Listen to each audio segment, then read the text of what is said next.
Hey everybody, welcome to Paul Programs. So today we're going to talk about something that's been going on in the game industry, tabletop side more than anything, and that's been all the stuff going on with the OGL or the Open Game License for long, and kind of like what's going on with that, how it impacts creators. I'm not going to dive too much into that. There's a lot of content creators and people who are involved with the industry who have gone into details, even gone down to breaking down this new leaked document and the restrictions it causes for designers. But what I really want to do is talk more about how we as designers can move forward as a group. How can we design games for tabletop role playing games post open game license, basically? So with that, let's dive in. From my notes here, the first thing I want to talk about is how does this actually impact designers themselves? Well, the open game license gave a lot of designers and third-party content creators the ability to make settings and things built upon the D&D 5th edition game engine, basically. Think of it sort of like Unity, where they provide the structure for you to actually build your games, and you're just bringing in and building out the content that makes the game itself. But Wizard wants to make changes that limits the ability to use that license and causes all sorts of other potential issues long term. And again, there are a lot of content creators like Nerd Immersion, Roll for Combat, um, DM's Lair, pretty much all those creators have talked about this better than I can. But really, I just want designers to kind of have a heads up of what they're dealing with, since designing games and building out game mechanics is what this channel's about. So with that said, designers are now faced with a situation. What do they do from here? What if they still want to make Dungeons and Dragons 5th edition or whatever the next edition's content? Or what if they don't because of all the restrictions brought on by this open game license? And that's some of the stuff I really want to talk about and address. And that kind of gets to the next point, which is what can we do to move forward? And this is where things get tricky. The first thing is, what if you still want to make 5th edition content? Or whatever the next edition's content is? There's two ways you can go about it. One is accepting the terms of this open game license and dealing with whatever potential issues and restrictions come with that. Or you can publish on the DM's Guild, and that does give you access to Dungeons and Dragons actual settings, but they do get their cut of 50% or something around that number off the top right on sale. So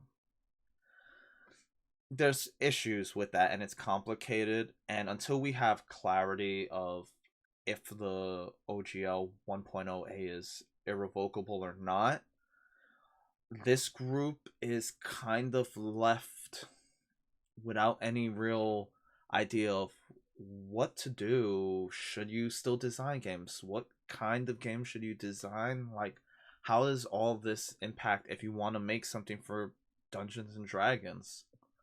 And the answer is, right now, we just don't know. Which then brings me up to basically the next group. So you still want to make tabletop role-playing content, and you're not really sure what system you want, or if you still want to have compatibility with 5e, but maybe build for other systems, then you may want to consider what's called system agnostic, which means that it can be used on any game system, your content. And with that, you're gonna really wanna. It's harder, honestly, because you're not designing around one game system. You're designing around several. And I think one way that I want to personally approach it is by dealing with it in terms of buckets. If you have a certain idea of things you want to build out, like a setting or something, what bucket does it fit into neatly? So if you want to create something that's very high fantasy, maybe you want to use the bucket of, oh, let's build something that'll work for 5e, Pathfinder, and maybe the Witcher tabletop role-playing game. Or if you're going something that's a little more gritty, you may want to do something like Morkborg. If you're trying to go space, maybe you want to deal with building something out for Starfinder or other kind of space-based role-playing games. The thing is, when you go system agnostic, it's not about trying to fit all systems. I think it's really more about finding what your idea is and how it fits in certain systems and which are the best systems for it, and really kind of catering it that way. And that's not to say you can't build something that'll work on every system. It's just harder. And that's the thing. So that's why it's always good to also explain who this is for, what this is for when you're designing something. Say you're making an adventure and it is based in high fantasy in a world of you're creating, or something that could be put in another world. Then you really want to go into details of explaining, like, hey, my approach to this is a high fantasy setting and adventure. You're going to want to use this in the systems that are better catered to that style of game or play. And again, that's where things get tricky. But it still is possible, and there's lots of settings you can even look at, like Into the Weird. Even the Oz and Neverland settings, while they are built for 5e, they're actually very usable, the settings, for other game systems. But now I want to talk about kind of that last group, and this is where we're all kind of in a waiting pattern to see what the full picture looks like. But there are some ways to get started with this, and this is with other open game license. And while we've had others like Paizo announce and Cobalt Press announce that they're working on more open systems for others to make use of, there's also been systems like Morkborg has its own system document that you could use to build content for. Numenera, or the Cypher system from Monty Cook Games, is another great one to look at if you want to build games. You could look at the Cortex system, which was recently sold off by Fandom Games, but that's another system that you could potentially look into for building content through.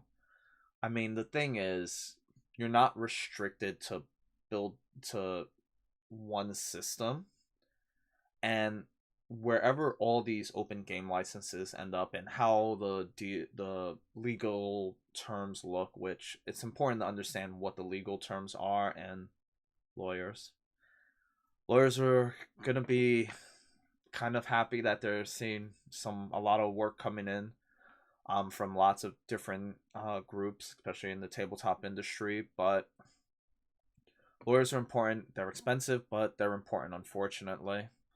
And it's something that if you can get a lawyer to give you advice on, it helps.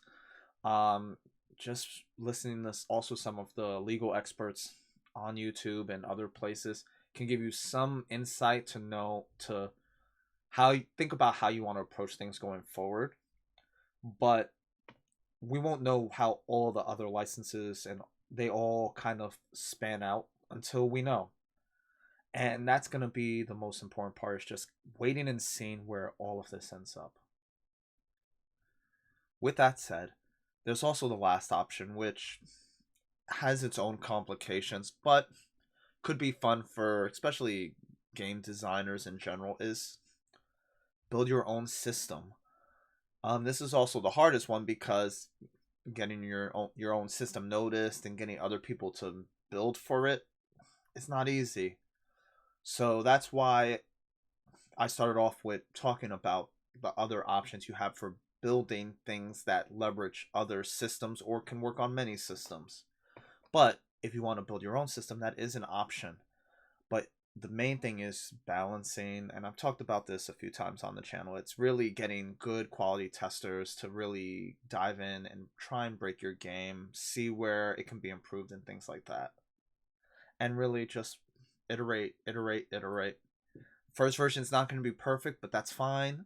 That's where you bring in testers, have them try it, then make notes, update on that, try like using those notes, make a new version that's slightly better than the previous version, and it's just kind of that constant cycle of doing it over and over again until you get it to where it's polished and like really balanced. And then it's the hard part, getting it noticed. And there's several ways you can go about that. Kickstarter is one of them, especially if you have a really intriguing setting to go with it. Getting other influencers to kind of check out your game, getting people to kind of live play it, just getting it exposed any way you can, even taking it to your local game stores, or if you have like a local playtest community, taking it to them and having them try it out and see what your game's about to spread the word about it. So with that said, it is a scary time if you're a designer in the tabletop space. And it can be confusing because we're waiting on more information and we don't know when we're going to get final details on anything. The thing is that there is a community of people who are willing to help you, and really right now it's up for all of us, be it video game design, tabletop game design, whatever game design you're in. It's really a time for us to kind of come together and help each other, because if someone's going to try in the tabletop space, who knows what's going to happen with digital. And there are issues with the OGL 1.2 in digital space as well too, and that's something that we all need to kind of keep an eye on, because how does this impact all of us in terms of game development and game design? But with that said, thanks everyone for watching, and if you want to see more videos like this where we kind of talk about these kind of real world ongoings involving game design and game development and game making, just let me know in the comments below, and I will catch you all next time.